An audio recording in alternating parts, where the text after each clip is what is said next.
Hello everyone, and welcome to another movie review for Jenkins Home Theater. My name is Jesse, and I have here my son, whose name is Todd. Alright, and we are here to talk about a movie called Tomorrow War. It is on Amazon Prime. We did watch it over the weekend while we were up at our family reunion because that's when it came out. So we're up in the Utah area. It's nice weather up there. But anyways, we watched this movie one night and decided we'd do a review on it. If you haven't seen it, like I said, it is on Amazon Prime. It'll probably eventually come out on Blu-ray and DVD, but I don't think it'll be released in theaters. So, Tomorrow War, I'm going to go ahead and read the synopsis IMDb has, which is: a family man is drafted to fight in a future war where the fate of humanity relies on his ability to confront the past. So the first half of the synopsis I agree with. The second half about confronting his past, not so sure on that. I mean, there are some things that have to do with his past, but I don't think confronting his past really has much to do with the story. I mean, saving humanity. I guess you can be the judge of that. In comments, let me know if you think that's right or wrong. I just think the synopsis was a little off there. Basically, it's a family man drafted to fight a future war. That's pretty much what you need to know there. It does star Chris Pratt in the main role of Dan, as well as J.K. Simmons, who plays his dad.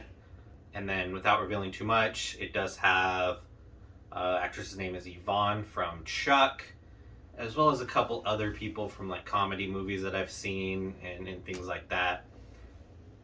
So Chris Pratt, of course, is your main character. Most of your movies focused on him. Yvonne, I can't really reveal who she is without spoiling the movie, so just watch the movie. This was a cool, in my opinion, a cool sci-fi film. The alien designs were cool. The concept of time travel was cool. I know there's all these time travel rules that people talk about with like Back to the Future and Looper and stuff. This one I don't think abides by a lot of them. I don't. Thing with time travel, I noticed a lot of time travel movies always have plot holes, and all these rules are supposed to be followed, and bad reviews always say they didn't follow this rule, they didn't do this, they didn't do this. I think it's funny because time travel is not a real thing, so how do we know what would really happen? Everything is up in the air. To me, it's weird that we have rules for time travel. So, like I said, aliens are cool, time travel concept's cool, storyline's pretty cool, but it just felt very familiar to me.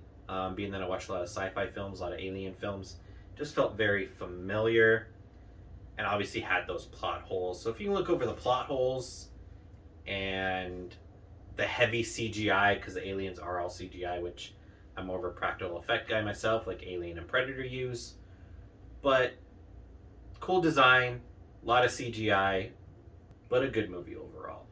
Definitely worth at least one watch, if not a couple more. But we'll hear what Todd has to say. So what did you like about the movie? I liked that Dan took many risks in the movie just to save the future.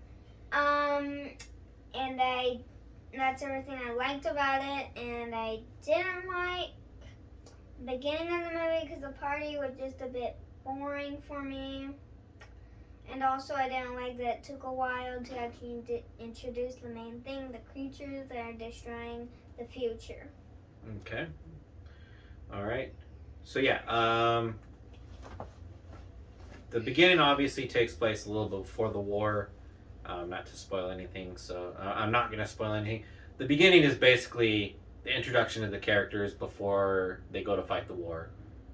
Todd didn't like that part. He liked the part once they got to the future and started fighting the creatures. Understandable. I remember when I watched Alien and Predator, I didn't really enjoy the movies really much until the aliens were revealed. The aliens were the reason you watched the movie.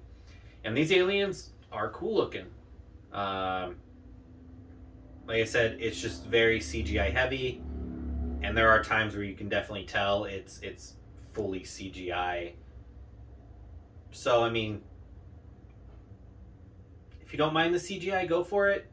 I like movies like Godzilla vs. Kong where it's all CGI, and I did like this movie. The CGI doesn't bother me that much, but I am more of a practical effects guy. So overall, Watch the movie. It's good. Amazon Prime, Tomorrow War, Chris Pratt, J.K. Simmons. What's your rating, Todd? My rating is 8 out of 10. Okay. Because there are many things I didn't like about the movie, but it was still a lot of things I did like. It was just a great movie to watch. So yeah. Okay. So I'm a little bit lower on that. I'm a 6 out of 10. So like I said, it felt very familiar, like something we've seen before. I looked over most of the plot holes, but there are some there that I'm just like why would we be fighting a future war and not being trying to stop the war? There's just concepts there that kind of bugged me. But overall, I did enjoy it. I recommend at least one watch on it. If it's in theaters, it's probably a good one to see in theaters, but I don't think they're going to release it in theaters, so wait till Blu-ray DVD unless you have Amazon Prime. So yeah, 6 out of 10 for me. Definitely worth at least one watch. Anything you want to add, Todd? Oh, yeah. My favorite character is Dan. Played by Chris Pratt, of course. Mm-hmm. Which, Chris Pratt's just likable in everything he does. He's the whole reason I made it through this movie, honestly. Because it felt so familiar. I don't know if I would have normally watched all the way through this movie, but Chris Pratt, very likable. Anything else there? No, I think I'm good. Okay. Alright. So that's it. Tomorrow War. Watch it on Amazon Prime. Like and subscribe to the channel. Make sure you turn those notifications on. Do go ahead and like this video after you finish it. And then comment below if you do want to talk about the movie. Just keep it spoiler free, please. And then we will see you next time in Jenkins Home Theater with our next review, which together will be Tremors. And then I will be doing a solo one for Fear Street, as well as my MCU rankings, including Black Widow. Thank you. See you next time.